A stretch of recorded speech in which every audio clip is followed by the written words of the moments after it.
Welcome to the Standing Up to POTS podcast, otherwise known as the POTScast.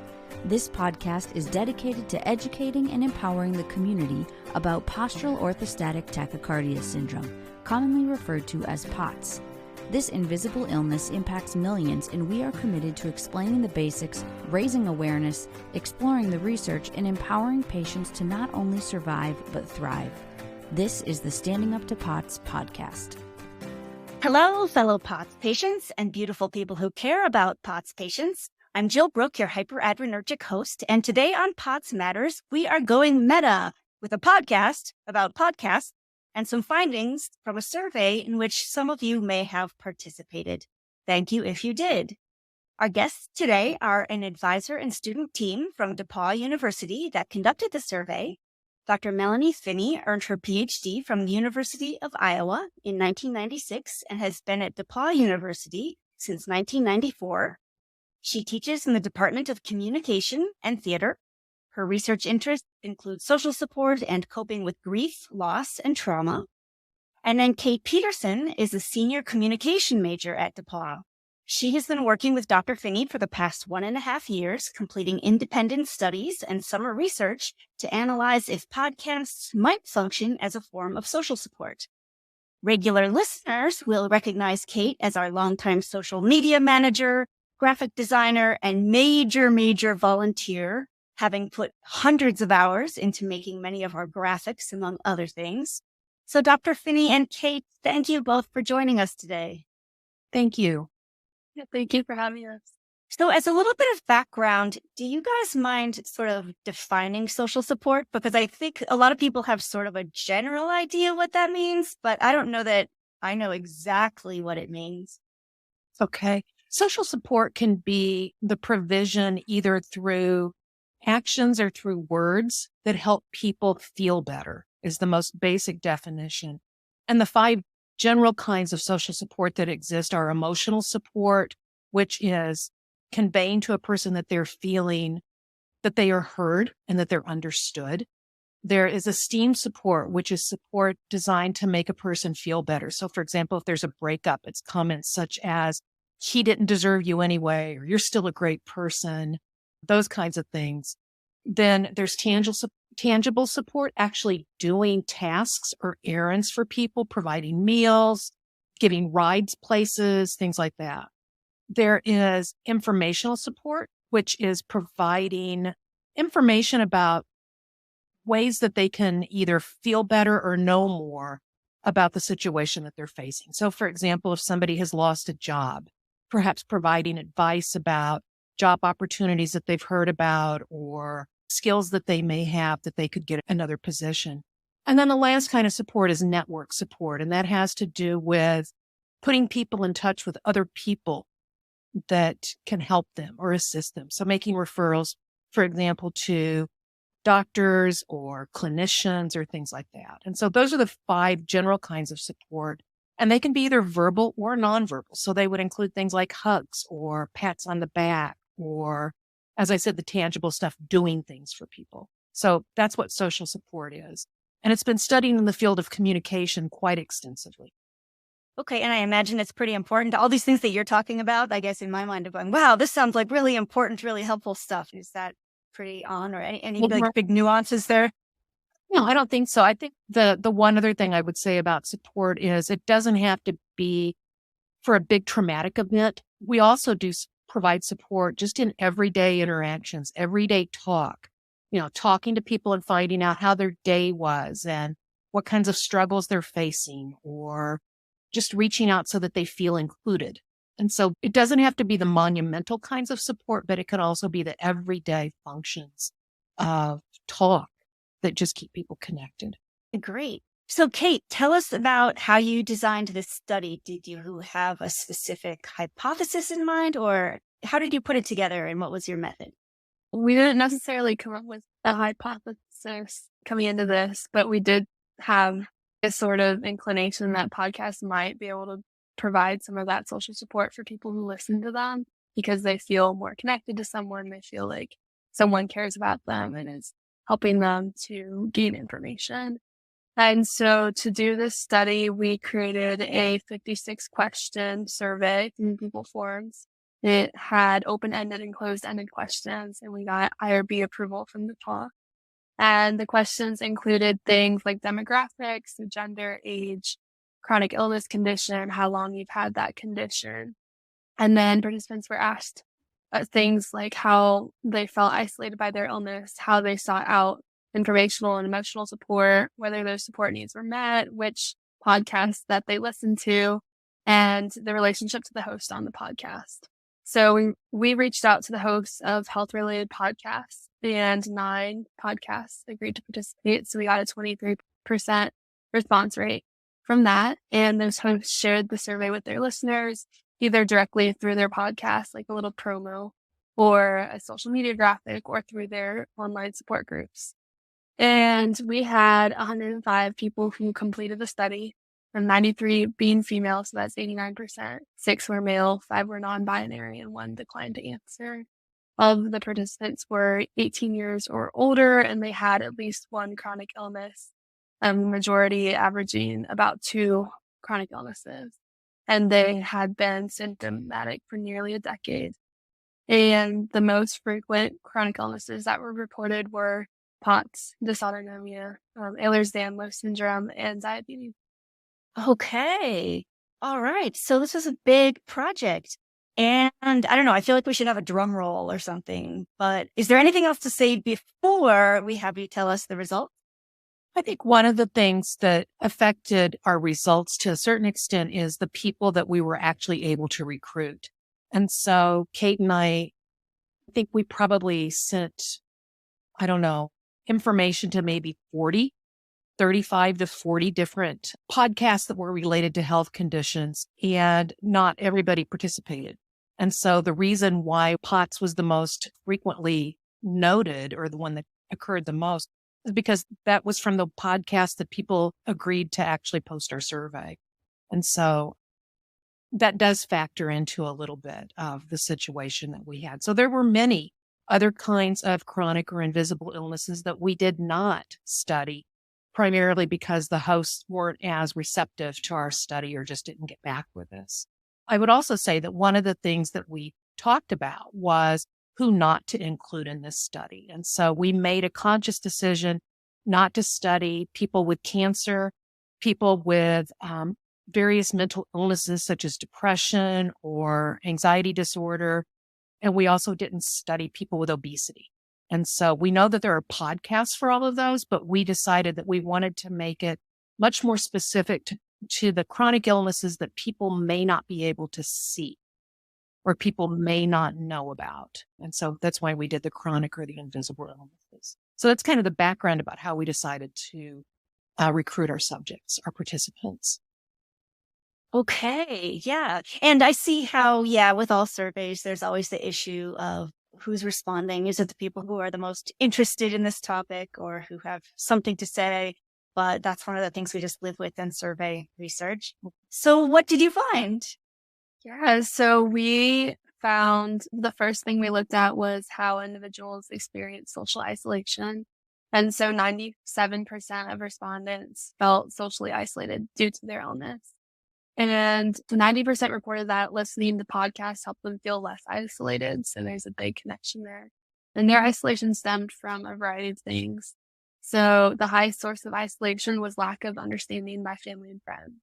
So some people would write, you feel like nobody truly understands. Another reason was the lack of social interaction. So some people said they feel like they've missed out on a lot of social experiences. The third reason was feeling alone and disconnected from others. So a respondent wrote, never-ending symptoms make me feel detached from community and trapped in misery. And then finally, a lack of understanding by medical professionals increased isolation. So one respondent said that their whole life, their symptoms were misdiagnosed, dismissed, left unconnected to the point of medical gaslighting. So those were really the 4 biggest sources of isolation that we found.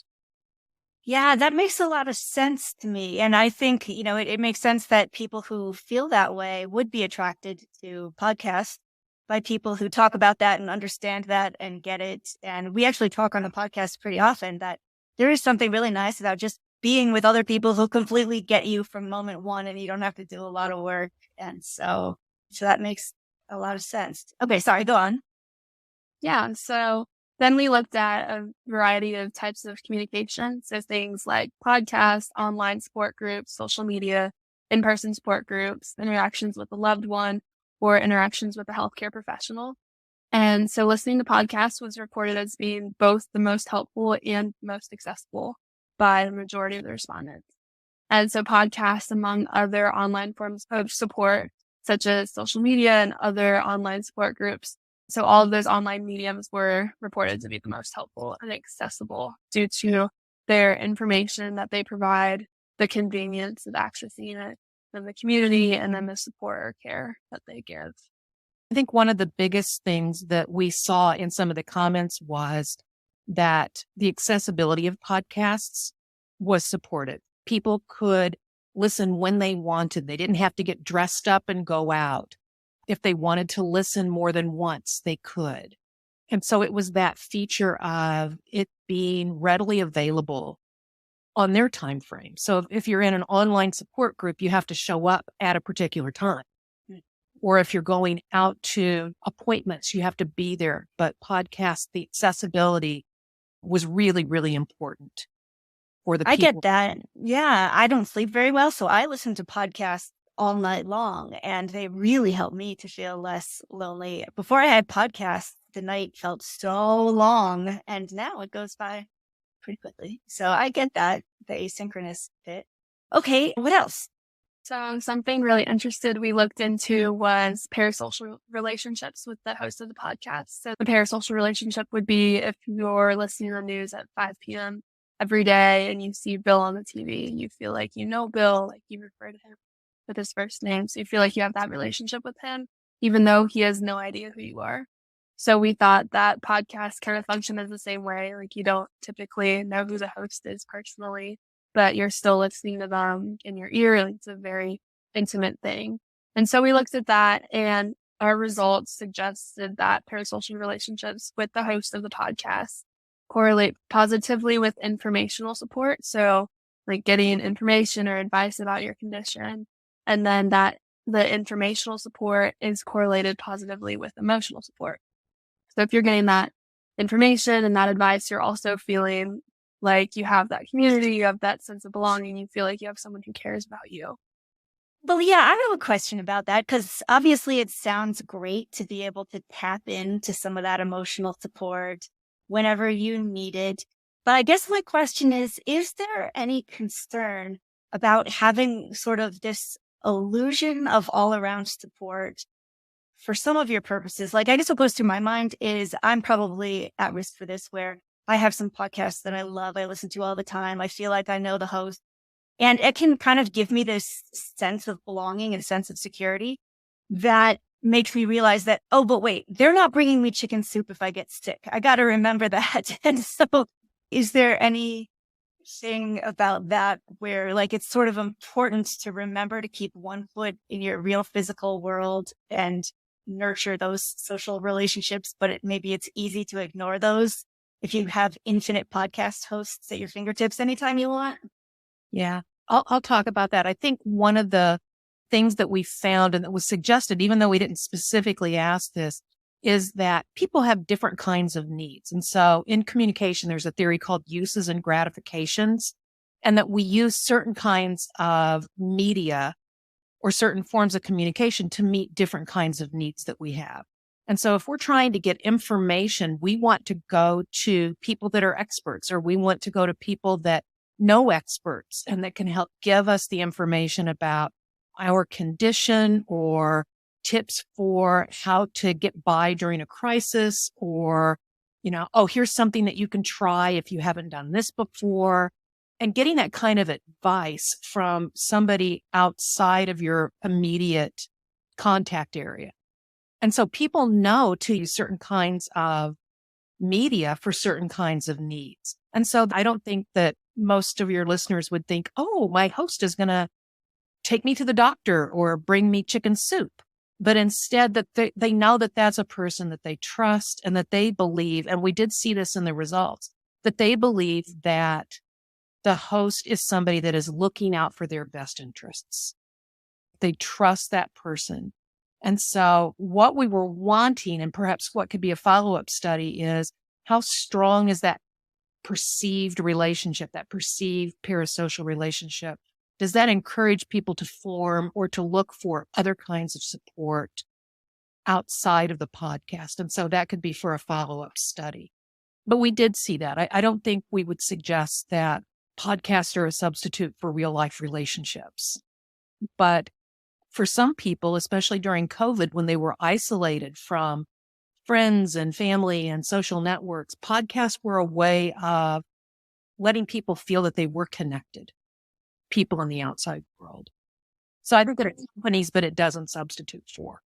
Right, right. And it's funny because I'm flashing back. I had a friend in graduate school. Obviously in graduate school, you get so busy and you don't have that much time for a social life. And I remember her saying one time that she had to remind herself that the people on the Seinfeld TV show were just fictitious. They were not actually her friends. And I thought, oh boy, that's scary. It's like she was starting to like confuse the two. And I don't know if that starts to be, if that's really rare or if that's common. But I remembered that she had said that. Yeah. This is a little off topic, but, I think we do sometimes use certain kinds of media to meet those needs. And I don't think it's really a substitute for it. But if you think about during COVID, people really started binge watching certain TV shows. And I'm not sure if it was because they felt they had a relationship, but it was something I can check in with the story that's going on here. So maybe kind of a form of entertainment, education, infotainment. I think that's one of the words that we sometimes use with podcasts or television shows, that it's providing both functions. And so interesting story. Though. Okay. Any other findings to share? Going along with the parasocial relationship, a majority of respondents said that the host is someone that they trust and that they believe the host knows the type of information they want to know. So that's just going back to that parasocial relationship that indicates it, along with the correlations we found that also indicated it. And we had a respondent that said podcasts feel like your friend talking to you and offering advice and comfort. So that's directly showing that relationship there. And then we asked a question on the scale of 1 to 5, how important are podcasts to you? And we got an average of 4.2, I believe, was the response to that. So podcasts seem to be a very important medium for people to get that support. Well, and for what it's worth, it's funny because I identify as both a podcast listener and a podcast host. And so everything you said matches with my experience as a listener.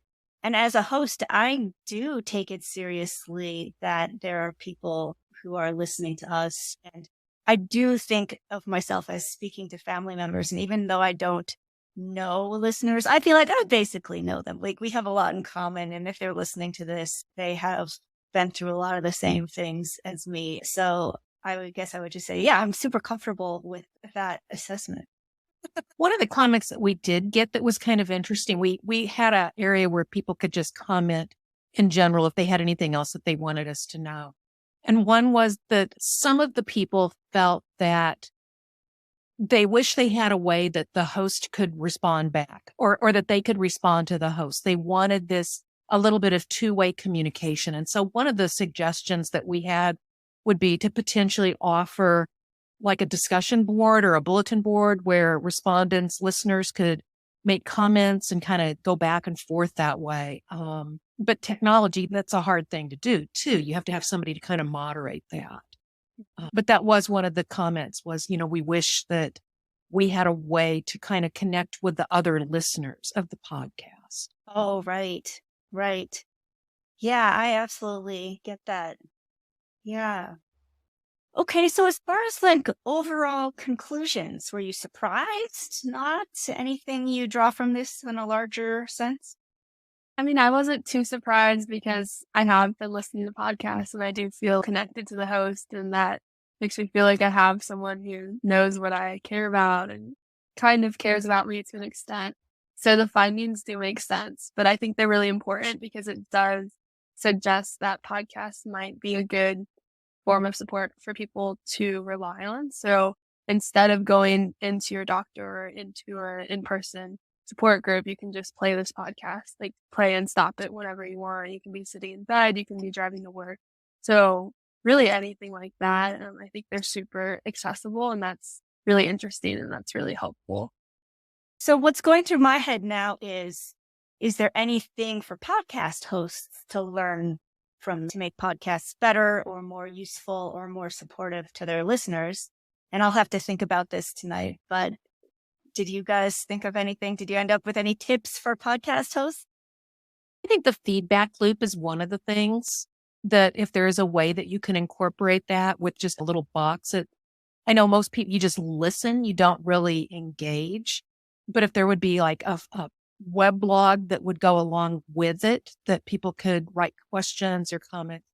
So that's one thing. But I think the biggest thing that I saw was the enormous responsibility that podcast hosts have to take it seriously, to provide information to people who may be hurting and may be frustrated, especially with the chronic or the invisible illnesses that are so often misdiagnosed. And as the one respondent said, it felt like a form of gaslighting to be misdiagnosed and not taken seriously. And so I think if there are podcast hosts who can reach people and say, yes, we do know what you're going through. And here are some tips. Here are some questions you might ask. Here's some information that you may find helpful. I think that would be good. I know that in the respondents who had diabetes, that they responded with lots of comments about kind of the helpful tips, the day-to-day tips that they got that were really useful for them. And so I think those are kind of the tips I would get. You think that you're developing a relationship, even if it's somebody you'll never meet in person, but that this is something that matters to people, and take that seriously. Yeah, that's good advice. And I'm just going to throw out there, I think our listeners know this, but you can email us at research@standinguptopots.org if you have any great ideas about how to set up a forum or a way for listeners to interact. And we could think about that. Offhand, I don't know how to do that, but I'm guessing somebody smart out there does. So let us know if you have ideas. What else? Final thoughts? Are you guys doing any more projects? Yes. What else? So I would just like to thank everyone for participating. It was really, really beneficial. And I would say, like, takeaways from the study, the majority of the responses were really positive. So people really do enjoy the podcast. So Jill, the work that you're doing is really, really impactful in people's lives, and a lot of people appreciate it. I will be graduating this year, so we're not planning on continuing this research. Dr. Finney will be starting her retirement. She wants to talk about that. So lots of transitions for both of us. But I think the one thing that is encouraging is, to the best of our knowledge, this was the first study that had been done looking at podcasts as a form of social support. So we're hopeful that other people will see the value in this, and that they will kind of pick up the mantle, the way that we have paved the road a little bit, and continue on with this research. But I don't think we're going to. We've talked about it, but our lives are being pulled in different directions right now. Yeah, well, thank you for what you did. And thank you for helping to make this podcast better. And, it's good to know. I love making this podcast, and I love feeling like I'm connecting to people, even if I don't know exactly who they are. And so it's kind of nice to feel like listeners sort of feel that way back. So that's kind of cool. Well, Dr. Finney and Kate, thank you so much for this great information. Thank you for your time. Thanks for all you've been doing for these communities. And we're excited to have you back again sometime soon. Thank you very much for including us. Thank you. Okay, listeners, that's all for now. We'll be back next week. In the meantime, thank you for listening. Remember, you're not alone, and please join us again soon. As a reminder, anything you hear on this podcast is not medical advice. Consult your healthcare team about what's right for you. This show is a production of Standing Up to POTS, which is a 501c3 nonprofit organization. You can send us feedback or make a tax-deductible donation at www.standinguptopots.org. You can also engage with us on social media at the handle Standing Up to Pots. If you like what you heard today, please consider subscribing to our podcast and sharing it with your friends and family. You can find us wherever you get your podcasts or at www.thepotscast.com. Thanks for listening.